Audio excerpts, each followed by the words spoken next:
Sikat po ngayon online ang isang taga-Pangasinan dahil sa husay sa pag-makeup at panggagaya sa itsura ng iba. Kaya nangaraw niyang tapatan si King of Makeup Transformation, Paolo Ballesteros. Balitang hatid ni Tina Paniban Perez. Kung si Dabarcad's Paolo Ballesteros ang King of Makeup Transformations,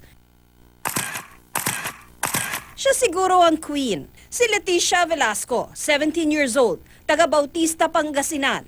Achieve niya ang look ni Sangre Alena, Miss Universe 2015 Pia Wurtzbach, Miss International 2016 Kylie Versosa, at Miss Universe Philippines 2016 Maxine Medina. Dati po kasi nag-drawing ako.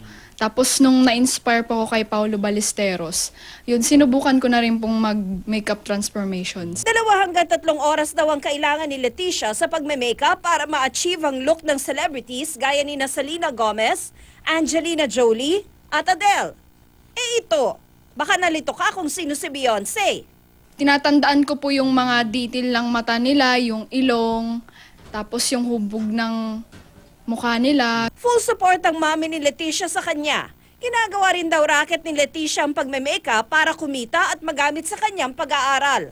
Sa husay ng dalaga, kahit pang Halloween o prosthetic makeup, kayang-kaya.